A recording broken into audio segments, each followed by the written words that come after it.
Good afternoon. I'm Rob Boskamp, and you're listening to South Texas Midday. Thank you for joining me on this Monday, December 8th. Corpus Christi City Council meets tomorrow at 11:30 a.m. at City Hall. City Manager Peter Zanoni is expected to provide an update on alternative water supply projects, specifically the Evangeline Groundwater Project in San Patricio County. Corpus Christi Water Interim COO Nick Winkleman issued a memo to Mayor Guajardo and council members about various projects. Regarding the Evangeline Groundwater Project, Evangeline Laguna LP and CCW continue to prepare permit applications for the San Patricio Groundwater Control District. For the Inner Harbor Seawater Desalination Project, the city manager and staff are expected to meet today with the executive administrator of the Texas Water Development Board to discuss the city's request to defer the next tranche of SWIFT funding. TWDB will consider the funding deferment request at its December 16th meeting. City staff is working to establish the organization and operating format of the Farfield Monitoring Advisory Committee. Corpus Christi Desal Partners, which signed a memorandum of understanding last week, will continue review of the work already completed. For the Nueces River Groundwater Wells Project, the Eastern Wellfield continues to operate in accordance with the approved monitoring plan and in compliance with all state laws. For the Western Wellfield, 5 of the 6 wells have been drilled, with well number 13 still being developed. Well number 14 drilling is expected to begin this week. CCW has launched a Securing Water webpage on the City of Corpus Christi's website with detailed information about each of the city's water supply projects. That is available online at securingwater.corpuschristitx.gov. Last week, Victoria City Council unanimously voted to award Lauger Companies the contract for the Victoria Community Center expansion and renovation. The Victoria City Council gave the green light during its regular meeting this past Tuesday. Lauger Companies is a local company in its third generation of ownership by the same family in Victoria. City Manager Jesus A. Garza said that the city chose the local company after using a point system, awarding extra points to companies that have worked locally. The Victoria Advocate reported that Lauger constructed several high-traffic areas in Victoria, including the De Leon Plaza expansion project. As the selection process took longer than expected, construction on the community center was scheduled to begin after the 2026 livestock show, but is now about a month behind. Garza said they would rather take a slower approach as they want to get the contractor right rather than rush into certain decisions. Lauger Companies went through several rounds of interviews to be considered for the project. City staff is working on final estimates. Once that is finalized, plans to start construction will begin. Recommendations for scope changes are expected to be discussed and finalized next month.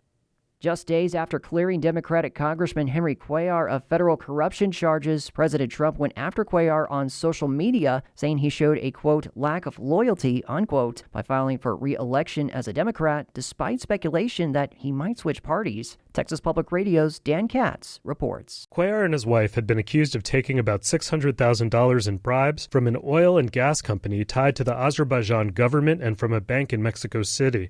Last week, the president said he's pardoning the couple, but in a post on Truth Social Sunday, Trump slammed the congressman for running again as a Democrat, accusing Cuellar of choosing to work with the same party that, quote, wanted him and his wife to spend the rest of their lives in prison, unquote.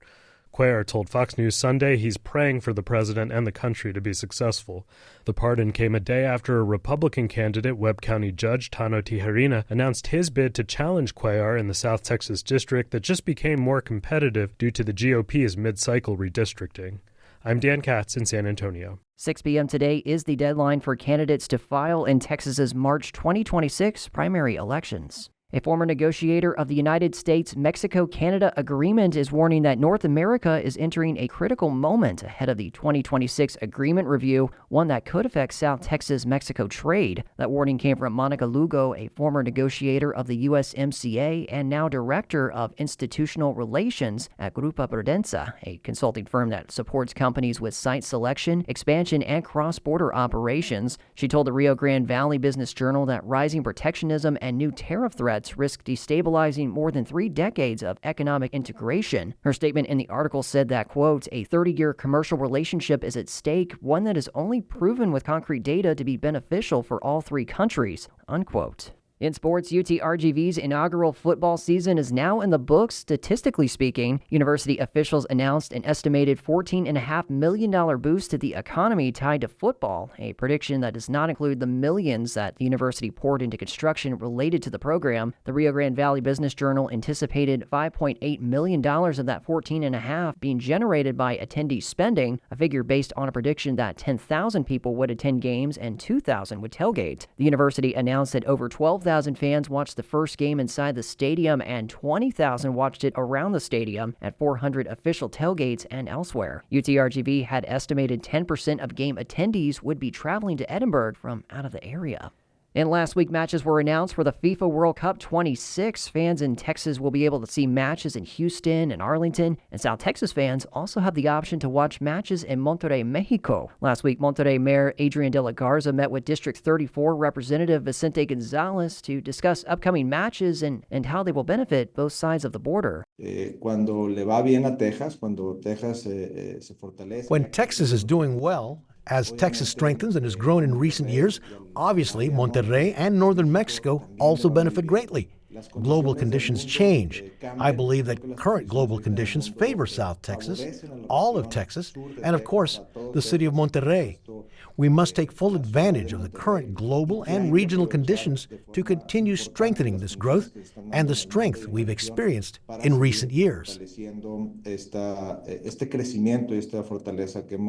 That audio you heard from De La Garza was translated by KEDT's Juan Gonzalez. Highway 40 will be a route of travel for spectators during the tournament. De La Garza is hoping to make travel for spectators safer with an agreement that would include more security. Times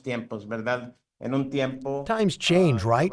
At one point, I went down to speak with Secretary Durazo, specifically about Highway 40 from Monterrey to my district, when AMLO's administration was in office. It had become a very dangerous time when tourism and investment for Monterrey in our area declined. At that time, he allocated resources to that highway, and we secured it very well again. But that wasn't permanent. Ultimately, the investments made there for security changed, the policy changed, and it was never completed. Monterrey last hosted the World Cup in 1986. De La Garza said he's looking forward to welcoming fans from around the world to his city to see the best compete. We can assure visitors coming with FIFA that they will find a city that will welcome them with open arms, and that we will be ready to assist them and showcase Monterrey as a great destination, inviting the world to invest in Monterrey and also to visit us. Monterrey will see FIFA action beginning in March as teams fight to advance out of their groups. And that is the latest news and information on South Texas Midday. I'm Rob Boskamp. Your community arts calendar and more is on the way.